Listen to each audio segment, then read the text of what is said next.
예수께서 죽은 나사로를 살리신 표적은 곧 일어날 다가올 그리스도의 죽음과 부활을 위한 그 예언적인 의미가 들어 있었습니다. 자, 우리가 살아가는 삶의 과정을 돌아보아도 그 하나하나가 일어난 상황과 과정이 각자 별개의 사건처럼 보여지지만 후에 돌아보면 그 모든 것이 서로 연관되어 있다 하는 사실을 깨달을 수 있습니다. 자, 그러므로 당장에는 이해가 되지 않고 받아들여지기 쉽지 않은 상황이 우리의 삶에서 전개된다 할지라도 포기하거나 낙심하지 말아야 할 이유가 바로 여기에 있습니다. 시간이 지나면 또 그것으로 말미암아 하나님께서 합력하여 선을 이루어 주신다 하는 것입니다. 언젠가 어느 성도와 함께 대화를 하는데 지금 그가 겪고 있는 상황이 너무 고통스러워서 모든 삶을 포기하고 싶다는 말을 들은 적이 있습니다. 이야기를 들어보니 억울한 누명을 쓰고 사기를 당한 것 같았습니다. 그런 자신의 모든 혼신을 다한 노력으로 얻은 결과를 아주 송두리째 다 빼앗겨버렸어요. 그는 모든 것을 그만 포기하고 싶다 이렇게 말했죠. 처음에 그 이야기를 들으면서 하나님은 살아계시며 그 모든 일을 알고 계신다 이렇게 말해 주었지만 그분은 받아들이려고 하지 않았습니다. 하지만 포기하지 않고 성령께서 감동하시며 은혜 주시기 위해서 기도하면서 만남을 거듭 이어갔습니다. 그러던 어느 날 주님의 섭리가 믿어진다라고 그렇게 말을 했습니다.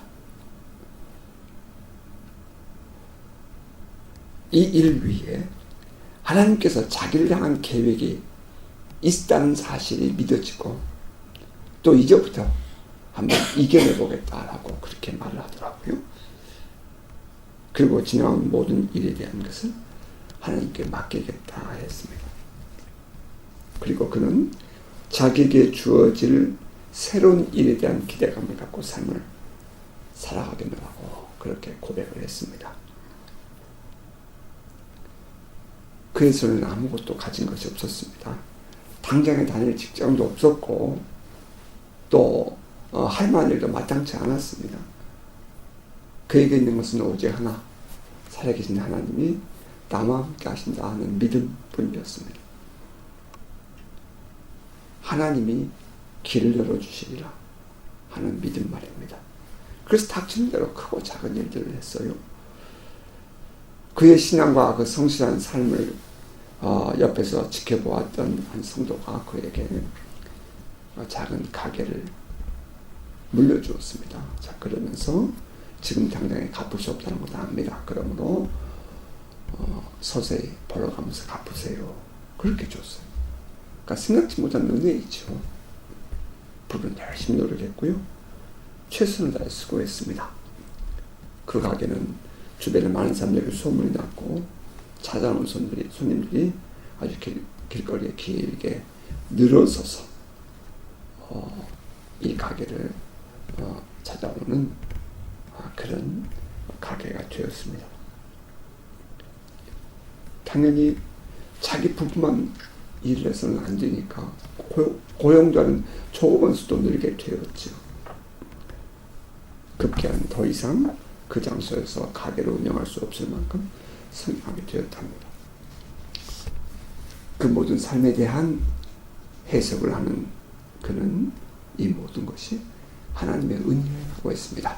자, 그때 이 모든 것이라는 것이 무엇입니까? 그 모든 것 안에는 지난날 힘들고 어려웠던 과정까지 포함되는 모든 것이었다는 것입니다. 복음을 전하는 사도 바울, 그는 가는 곳마다 기적을 일으키며 예수 그리스도를 전했잖아요. 그의 이러한 사역을 보면서 시기 질투심에 사로잡힌 유대인들은 수많은 말들을 만들어내고 바울을 괴롭혔습니다. 억울하게 예루살렘에서 죄수의 몸이 된 바울은 분노하는 유대인들에 의해서 거의 죽음의 직전까지 가는 그런 어려운 상황을 겪습니다. 그때 이 바울이 죽을까봐 로마 군인들의 백부장이었던 백부장이 쫓아와서 병사들이 이끌고 이 사도 바울을 구출해내기도 하지 않습니까? 위기 상황을 만날 때마다 그를 건져주시는 주님의 은혜는 그로 하여금 결국에는 로마에 이르러 복음을 전할 수 있는 복음 전도자가 되게 합니다. 성경을 보면 사도 바울의 복음 전도 그 과정이 매우 단순한 것처럼 기록되어 있습니다. 하지만 그 과정을 겪어야 했던 사도 바울의 내적인 아픔과 고통은 이루 말할 수 없이 컸습니다. 사람들은 쉽게 바울과 바나바의 헤어짐을 말하죠. 그죠? 그렇게 평가해요. 쉽게. 또 바울이 돌에 맞아 죽었던, 사람들이 볼 때는 바울이 죽었다고 생각이 되어져서 그 시체들을 쌓아서 버리는 그런 쓸기장에 바울을 버렸던 그 루스드라의 이야기, 사람들은 참 가볍게 이야기하고 쓱 지나가 버립니다. 길을 가다가 병이 들어서 에베소로 가지 못하고 갈라디아로 가야 했던 그 바울을 기록한 성경은 간단하게 성령이 아시아에서 말씀 전하는 것을 허락지 않았다라고만 기록하고 지나갑니다.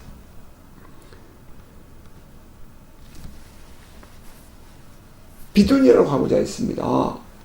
그런데 이 비두니아로 가려고 애를 씁니다. 그런데 비두니아로 가지 못합니다. 그리고는 그가 들어와 봐요. 그 부분을 기록한 또 성경은 한마디로 이렇게 표현했어요. 예수의 영이 허락지 않았다라고만 말입니다. 그러니까 사도 바울이 어떻게 힘들고 어렵게 그 모든 그 복음 전도의 과정을 지났느냐 한 그 과정들에 대해서는 언급하지 않습니다. 다만 하나님이 하셨다. 하나님이 막으셨다. 이렇게만 하고 지나간다는 겁니다. 그의 마음의 고통이 어떠했는지, 그가 얼마나 힘들었는지에 대해서는 성경은 간과합니다. 다만 그의 걸어가는 삶의 과정만을 기록하며 하나님의 인도하심이 있었다고 그렇게만 말해줍니다. 사람들은 쉽게 위대한 전도자 바울이라고 말하죠. 하지만 가만히 그의 걸음걸음을 살펴보면 그런 병약한 건강과 만나는 유대인들로 인해서 엄청난 스트레스를 받고 또 아픔을 겪고 그 어려운 과정들을 풍랑을 만나고 배고픔을 겪고 어려운 과정들을 겪었다는 사실을 알 수 있습니다. 자, 그럼에도 불구하고 사도 바울의 인생을 묵상하여 보면 그의 삶은 언제나 하나님의 손 안에서 인도되고 있더라는 것입니다.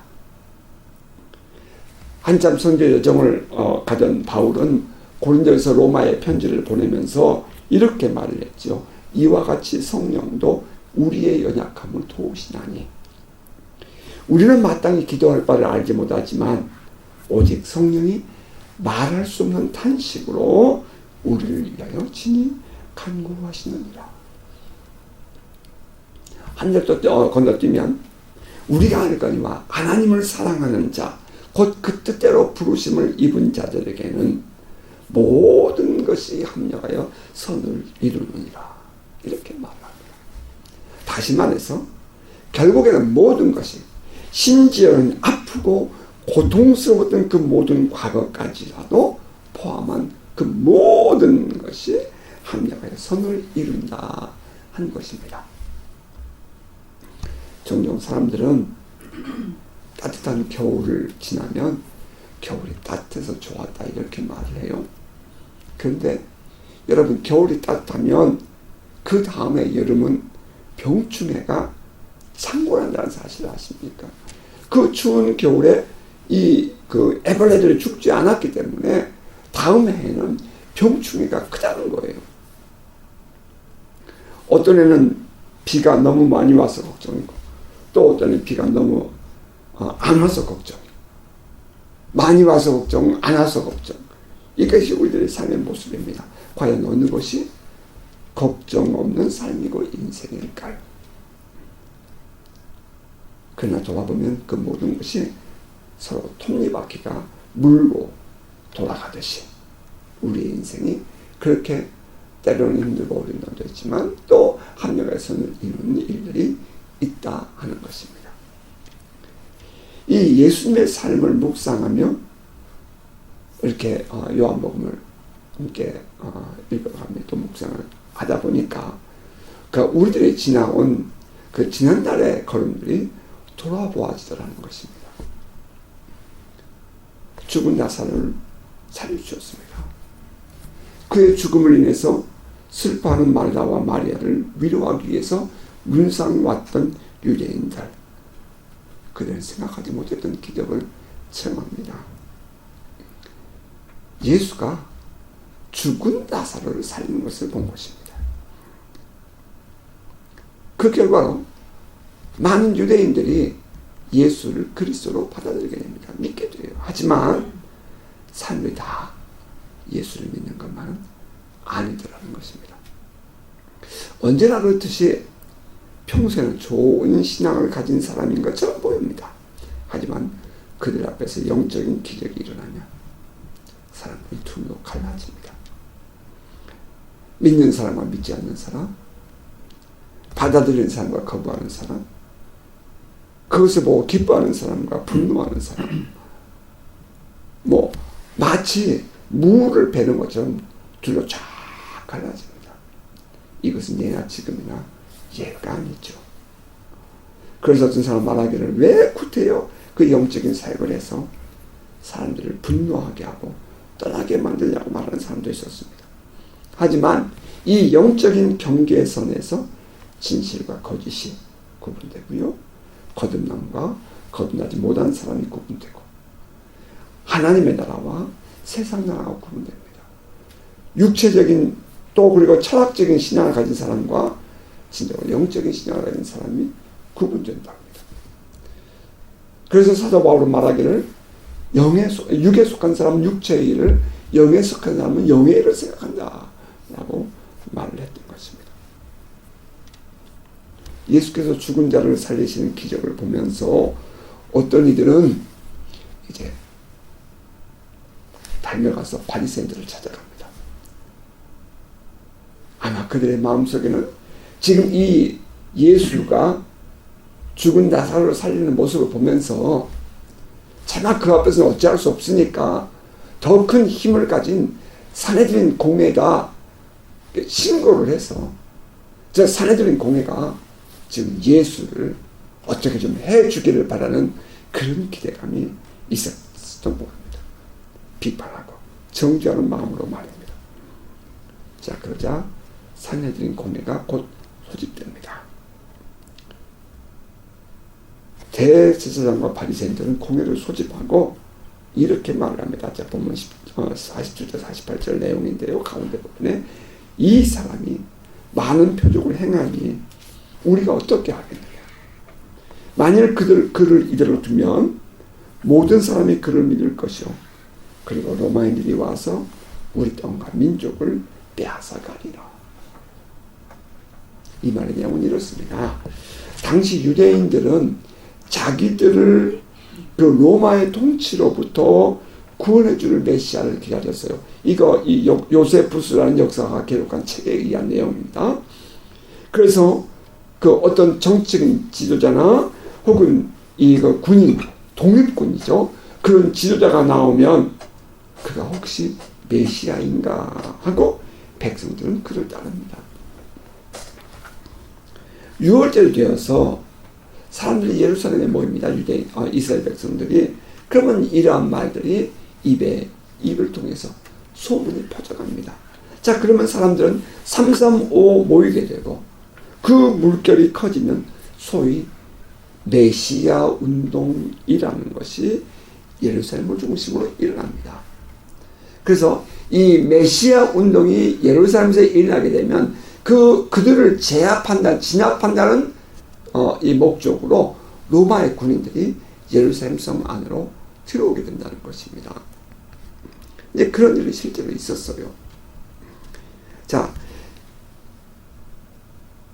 실은 로마의 군인들이 예루살렘에 들어온다는 것을 걱정하는 것이 아니라 사실 이 말을 하고 있는 사람들인 공회원들의 의도는 만약에 로마의 군인들이 이곳에 들어오게 되면 자기들이 가지고 있었던 어떤 기득권, 어떤 이 파워 말이죠. 거기에 손상을 입는다 이 말이에요. 로마는 그 제도적으로 다른 나라들은 가서 이 강압적으로 통치를 하지만 유대인들은 자기들의 강압적인 통치로는 다스릴 수가 없다는 것을 알았기 때문에 그곳에 분봉왕을 세우고 종교적인 지도자들로 하여금 이 힘을 갖도록 해주지 않았습니까? 그런데 만약에 로마의 군인이 그곳에 들어와 힘을 갖게 되면 그러면 이 종교 지도자들이 사내들인 공회원들이 힘을 갖지 못한다는 것입니다. 지금 사내들인 공회는 이러한 사실을 이야기하고 있는 거예요. 이 사람이 많은 표적을 행하니 우리가 어떻게 하겠느냐. 만일 그를 이대로 두면 많은 사람들이, 모든 사람들이 그를 믿을 것이요 메시아로.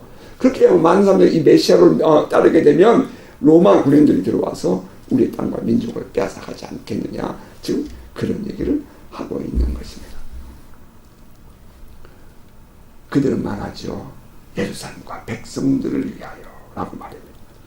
사실 그들은 지금 마치 예루살렘과 백성들을 염려하고 있는 것처럼 보이지만 실은 자기의 기득권을 지키기 위한 아주 위선적인 행동을 하고 있는 것입니다. 뭐 이런 일들 우리는 뭐 한두 번 겪은 게 아니죠. 그죠? 자, 그때 그들 중 한 사람, 그 해에 대제사장이었던 가야바가 이렇게 말합니다. 49절 50절 너희가 아무것도 알지 못하는도다. 한 사람이 백성을 위하여 죽어서 온 민족이 망하지 않게 되는 것이 너희에게 유익한 줄을 생각하지 아니한도다. 다시 말해서 한 사람을 죽여서 온 민족을 구할 수 있다면 그 한 사람을 죽이는 것이 옳지 않냐 이런 말인 것입니다. 그러므로 예수를 죽이자 이 말이죠. 자기들의 기득권을 지키기 위해서 그 종교적인 지위와 힘을 계속 누리기 위해서 자기들의 이 종교적인 이 유대교라는 그 교회를 지키기 위해서 그런 말이죠. 그들은 진리를 제거하고자 했습니다. 정말 가슴 아픈 일입니다. 무엇이 진리이고 무엇이 진짜입니까? 일반 백성들은 말이죠. 그들이 가르치는 율법과 그에 따른 모든 종교적인 신앙을 단순히 종교적인 이 관점이 아니라 삶과 죽음의 관점에서 그들은 따랐다는 것입니다. 다시 말하면 이 백성들의 입장에서는 그 유대교를 생명과 연관하여 생각을 했습니다. 죽기 살기로 믿었다는 것입니다. 그런데 그들을 인도하는 종교 지도자들에게 유대교는 단순히 종교였습니다. 릴리저스였어요. 릴리저. 자기들의 기득권을 누리는 수단과 방법으로 사용했다 이 말입니다. 백성들을 속여서 자기들의 기득권을 누리는 다분히 정치적인 속내가 감추어진 종교인들이었다 하는 거죠. 따라서 그들은 백성들이 혹시라도 예수에게 마음을 빼앗겨서 그를 좇게 되면 자기의 권위가 손상되고 자기의 기득권을 빼앗기게 되는 것이 싫었습니다. 그래서 어찌하든지 예수를 죽이고자 한 것입니다.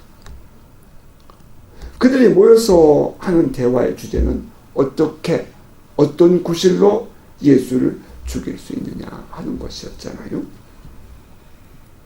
그런데 그들에게 대제사장 가야바가 매우 기발한 제안을 하였습니다. 매우 명분이 있어 보였어요. 그래서 그들은 그 가야바의 제안을 받아들이고 예수를 죽이기로 논의합니다. 그는 온 유대에 있는 백성들에게 예수가 있는 곳을 신고하여 그를 잡게 하라 이렇게 명령을 냅니다.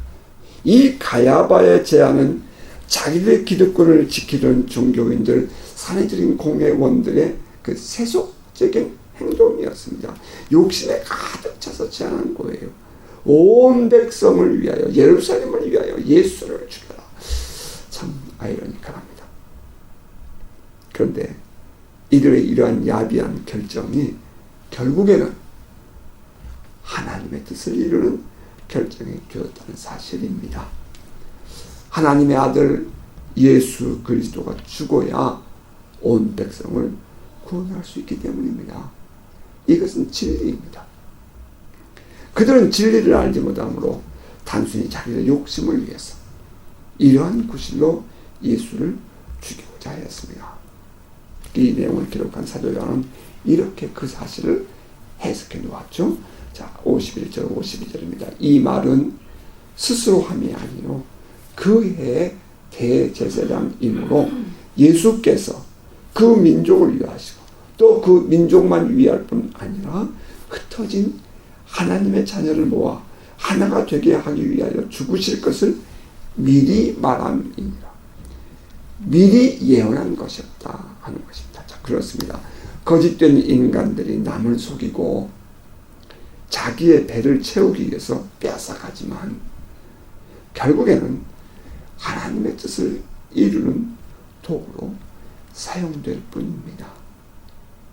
하나님의 뜻은, 하나님은 타락한 유다 백성을 구하기 위해서 많은 선지자를 보냈습니다. 하지만 그들이 돌아오지 않죠. 그러자 이제 하나님은 그들을 징계하기 위하여, 채찍질을 하기 위하여 바벨론이라는 이방 사람들을 사용합니다. 이방 바벨론의 왕 느부갓네살을 사용해서 예루살렘을 멸망시킵니다. 인간들의 편에 볼 때는 예루살렘이 멸망당했지요. 그러나 그 바벨론을 바라보면서 유다를 채찍질한 하나님의 막대기였다라고 표현하지 않습니까? 그리고 또 이제 그 70년 동안 바벨론 유수를 끝내고 살았던 바벨론에서 포로 생활을 했던 그들을 하나님께서 건져내셔요. 다시 예루살렘 돌아오게 하셔요. 그때 사용한 자가 누구예요? 저 페르시아의 왕 고레스왕입니까? 그는 유대인도 아니었고 유대교를 믿는 사람도 아니었어요. 그런데 하나님은 말하기를 그 고레스를 통해서 내가 너희를 구원하신다고 약속하셨고요. 그리고 고레스가 바로 스룹바벨과 에스라엘 비롯한 사람들을 돌려보내서 예루살렘 성을 재건하게 하고, 그리고 이제 3차에 걸치는 유대인들의 귀환을 도모하게 합니다. 사람들이 한 거예요. 우리가 다 알고 있다시피 그 고레스 왕은 페르시아의 대단한 황제 아닙니까?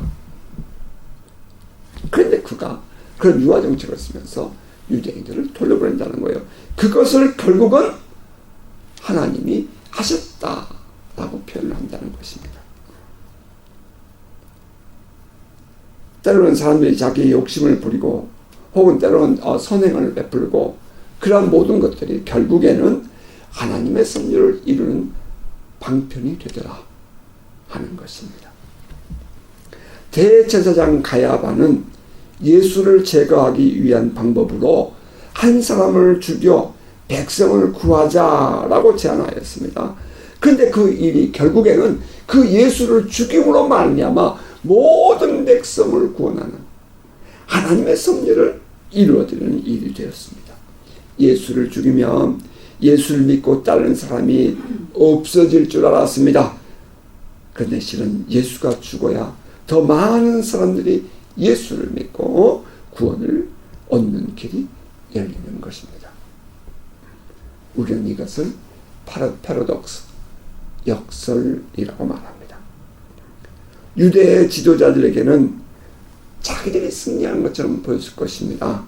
하지만 그 길은 결국 자기들이 지는 길이었습니다.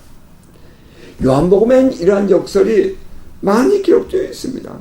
살아계신 하나님을 믿는 우리에게는 이처럼 수많은 그 반전이 일어날 수 있다는 것 여러분 기억하시길 바랍니다. 이때마다 깨닫게 되는 것은 역시 하나님은 살아계시며 또 하나님은 당신을 사랑하는 자에게 모든 것이 합력하여 선을 이루게 하신다 하는 사실입니다. 자, 말씀을 조금 더 내려가 보실까요? 53절입니다. 이날부터는 그들이 예수를 죽이려고 모의하니라. 그동안도 그들은 예수를 죽이려고 애를 썼습니다. 하지만 마땅한 명분이 없었어요. 그런데 이제 그들에게는 백성을 위하고 예루살렘을 위하여라는 명분이 생겼습니다. 이제 그들은 적극적으로 모의를 하고 예수를 잡아 죽이기로 합니다. 참고로 평상시에는 백성들의 죄를 지으면 자기들의 죄사함을 받기 위해서 제사장을 찾아가서 양을 드리는 제사를 드리지 않습니까? 그런데 이 국가적인 큰 죄사함의 제사를 드릴 때가 있는데 이때가 바로 유월절인 것입니다. 유월절, 애굽에서 나올 때 하나님의 재앙이 넘어갔다. 유월절, 하나님께서 이스라엘 백성들의 죄를 사하시고 구원하셨다는 그런 의미가 이 유월절 속에 있잖아요. 그 제사를 집전하는 사람은 그 해에 선택된 대제사장이라는 것입니다. 온 백성을 위하여 대제사장은 양을 잡아 제물로 바쳤습니다. 자, 여기서 우리 놀라운 해석을 하나 받게 되는데요. 양을 잡아 제사를 드림으로 온 백성들의 죄를 사하는 것처럼 예수를 잡아 죽여 온 백성을 구하자 하는 것이 바로 이 대제사장 가야바의 제안이었습니다. 그런데 예수 한 사람을 죽여서 백성들을 구원하자는 그 이야기는 결국은 하나님의 어린 양을 잡아서 백성들을 구원하자 하시는 하나님의 뜻을 이루는 계기였습니다. 그것도 대제사장 가야바의 손을 통해서 말입니다. 그러니까 놀라운 일이죠. 가야바는 자기들의 이 욕심을 채우기 위해서, 자기들의 어떤 이 욕구를 채우기 위해서 그 악한 마음으로 이런 일을 했지만, 그런데 하나님은 그 악한 마음을 반전 뒤집어서 하나님의 섭리를 이루는 그런 방법으로 사용하셨다는 것입니다. 놀라운 의미였죠. 자, 54절입니다. 그러므로 예수께서 다시 유대인 가운데 들락에 다니지 아니하시고 거기를 떠나 빈들 가운데 가까운 곳인 에브라임이라는 동네에 가서 제자들과 함께 거기 머무르시는, 성경학자들은 예수께서 머무신 이 에브라임이라는 곳이 어디쯤인지 정확하게 알 수는 없다. 다만 예수께서 지난날 광야에서 40일 금식하며 원수 마귀와 영적 전쟁을 했던 그 빈들 가까운 곳에 있었다라고만 이해할 수 있다고 말합니다. 예수님 그곳에서 제자들과 함께 이제 다가올 유월절을 준비하신 것입니다. 55절입니다. 유대인의 유월절이 가까우면 많은 사람이 자기를 성결하게 하기 위하여 유월절 전에 시골에서 예루살렘으로 올라갔더니 그들이 예수를 찾으며 성전에 서서 서로 말하되 너희 생각에는 어떠하냐? 그가 명절에 오지 아니하겠느냐 하니 이는 대제사장과 바리새인들이 누구든지 예수 있는 곳을 알거든 신고하여 잡게 하라 명령하였음이니라. 하나님의 섭리는 인간들의 욕심과 분노, 시기, 질투, 그런 다툼 가운데서도 진행되어 갑니다. 아니 오히려 그들의 손길을 통하여 더 분명하게 이루어져 갑니다. 이제 이 다가오는 이 유월절이 바로 예수께서 어린 양 예수께서 십자가에 달리시는 그런 절기입니다. 날입니다. 지금 아주 예수께서 가까이 오셨습니다. 그 모든 과정 이루어가는 것을 보면 거기에는 그 그릇된 유대 교회 그 지도자들의 모습이 함께 간다는 것입니다. 자, 오늘의 본문에서 우리에게 주는 교훈이 무엇입니까? 사람은 정말 억울하고 참을 수 없는 슬픈 일을 만날 때가 있습니다. 거짓된 사람들 때문에 겪는 고통과 아픔으로 잠 못 이루는 밤을 맞이할 수도 있지요. 그러나 이때 신앙을 가진 우리는 포기하지 말자는 것입니다. 그들의 거짓된 행동은 결국 하나님의 뜻을 이루는 계기가 되고 나아가서 모든 것이 합력하여 선을 이루는 과정이 됩니다. 길이 막혀 있습니까? 그러면 기다리면 됩니다. 넘어가면 되고 돌아가면 됩니다. 새로운 길이 열릴 것입니다. 하나님은 광야에 길을 내고 사막에 강을 내는 분이라고 하지 않았습니까? 광야이기 때문에 길이 나는 것입니다. 사막이기 때문에 새로운 강이 나는 거예요. 새로운 인생이 기다리고 있다는 것입니다. 우리 눈에 보이지 않아도 하나님 안에 답이 있음을 우리는 기대하고 바라는 것입니다. 손을 해가다가 낙심하지 마십시다. 믿음을 지키다가 주저앉지 마세요. 우리 주님은 반드시 우리를 웃게 하실 것입니다. 여러분 이것을 믿습니까? 미련한 인간들은 자기들이 이겼다 할 것입니다. 하지만 두고 보십시다. 주님 반드시 합력하여 선을 이루실 것입니다. 자, 말씀을 맺겠습니다. 오늘 본문에서 보여주는 6월절, 이날은 예수께서 십자가에 높이 달리실 날입니다. 자기들은 이겼다 하지만 그날은 그들의 마지막 날이 될 것입니다. 예수는 모세의 녹범처럼 높이 달려야 했습니다. 그 일을 이루기 위해서 지금 유대인들의 분노는 차곡차곡 쌓여갑니다. 하나님의 선을 이루기 위해서 오늘을 이겨내며 살아가는 복된 성도 되시기를 바랍니다. 그리고 언젠가 뒤를 돌아보며 그래서 그랬구나 하며 진정한 웃음을 웃을 수 있는 신앙이 되시기 바랍니다. 자, 바라기는 이번 한 주간도 우리에게 주어진 상황과 환경을 믿음 안에서 바라보며 이겨내는 복된 성도 되시기를 주의 이름으로 축복합니다. 아멘.